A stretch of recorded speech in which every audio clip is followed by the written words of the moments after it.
Bonjour, bienvenue dans cette quatrième partie, la vidéo dédiée aux amplificateurs d'instrumentation. Dans celle-ci, on va analyser le montage à 3 ampli-op du type AD620. Voici le montage qui correspond à ce qu'on va retrouver dans le circuit intégré AD620. C'est le circuit qu'on va retrouver le plus fréquemment. Donc on aura 3 ampli-op, 2 ampli-op qui seront ici sur les entrées et un ampli-op à la sortie. On va analyser ce circuit de la même manière que les 3 montages précédents et on va se baser sur les informations du AD620, c'est-à-dire que R1' et R1 sont identiques, R2' et R2 sont identiques, R3' et R3 sont identiques. Et dans le AD620, les résistances R2 et R3, y compris R2' et R3', sont identiques. Donc on a 4 résistances identiques. On va analyser aussi ce circuit en découpant celui-ci, en prenant d'abord les 2 ampli-op qui sont à l'entrée et on s'occupera de celui qui est à la sortie dans un second temps.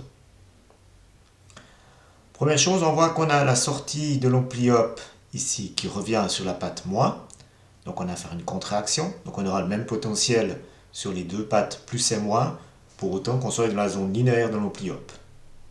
Identique pour l'ampli-op du bas. Ici, on a la sortie qui revient sur la patte moins. Donc on aura ici les mêmes potentiels.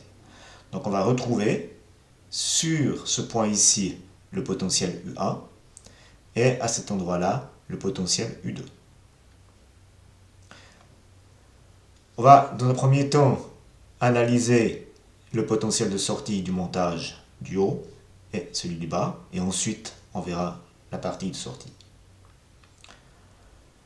Comme hypothèse de travail, on va prendre le fait que U1 est plus grand que U2 et plus grand que UF. Premier point, sur la résistance RG, on a en haut le potentiel U1, en bas le potentiel U2, donc URG sera égal à U1 moins U2. À partir de ceci, on peut calculer le courant qui est dans cette résistance RG, et ce courant va venir depuis UA, venir ici, venir là, et venir ici. De ce fait-là, IR1' est égal à IRG, qui est égal à IR1. Et ce courant sera égal à URG sur RG. Ensuite, on peut calculer la tension sur la résistance R1', qui sera égale à R1' fois IR1'. Et la tension de sortie UA sera égale au potentiel U1 plus la tension UR1'. Même chose pour le potentiel de sortie UB. On va pouvoir calculer la tension UR1 en faisant R1 fois IR1 et la tension UB sera égale à U2 moins UR1. Voilà, on a maintenant les deux tensions de sortie des deux ampli-op de gauche. Et en fait, si on regarde la partie de droite, on retrouve le montage qu'on a étudié dans la première vidéo de cette série. De ce fait-là, on ne va pas refaire le travail, on va directement prendre la fonction de ce montage-là. Donc on a U sortie qui est égal à UB moins UA fois le rapport des résistances R3 et R2, le tout plus URF. Voilà, maintenant on a les équations ici qui vont nous permettre de trouver la fonction finale. Donc on va faire une analyse mathématique de ceci. Alors on repart de ces équations de base. Première chose qu'on va faire, on va simplifier la formule de U sortie. Vu que R3 et R2 sont identiques, dans ce cas-là, le rapport de résistance va faire 1. Voilà. Donc on a une simplification qui fait que U sortie est égal à UB moins UA plus UF. Maintenant on va remplacer UB et UA par ce qu'on a obtenu ici, c'est-à-dire UA plus R1' fois IR1' pour UA et pour UB, U2 moins R1 fois IR1. Et on obtient ceci. Sachant que R1 et R1' sont identiques et que IR1 et IR1' sont identiques, on peut simplifier la formule de cette façon-là. Maintenant, on va remplacer dans cette formule IR1 par ce qu'on a ici, c'est-à-dire URG sur RG, et URG est égal à U1 moins U2. Donc ça va nous donner, ici, à la place de IR1, U1 moins U2 sur RG.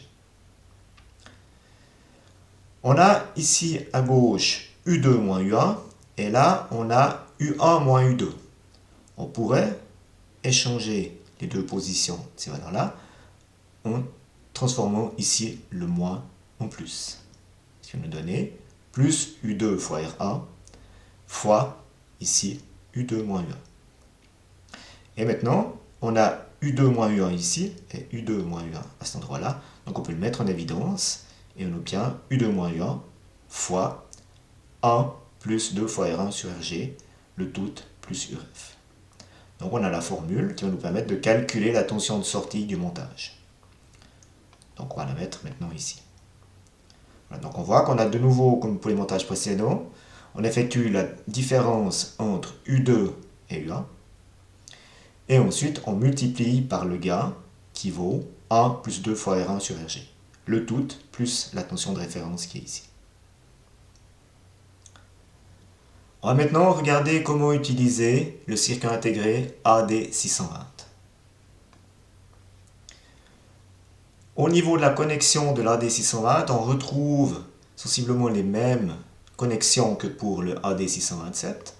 Donc on a les deux tensions d'entrée in plus, in moins, sur lesquelles on va brancher les capteurs. On a une tension de référence, j'ai à nouveau branché sur un potentiomètre de façon à régler la tension de référence. On doit alimenter l'IC et on a ici la tension de sortie. On doit mettre la résistance RG qui va nous permettre de régler le gain avec la formule qui est ici. Dans le cas du AD620, R1 qui se trouve ici dans la formule vaut 24,7 kΩ.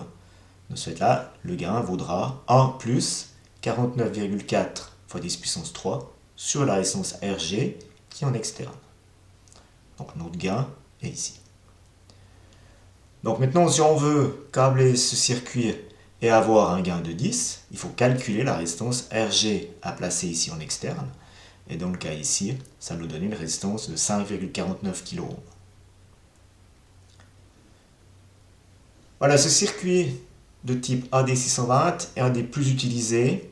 Il va avoir l'impédance d'entrée très élevée et un CMRR plus élevé que les trois autres montages. Ce qu'on va voir ici dans le tableau.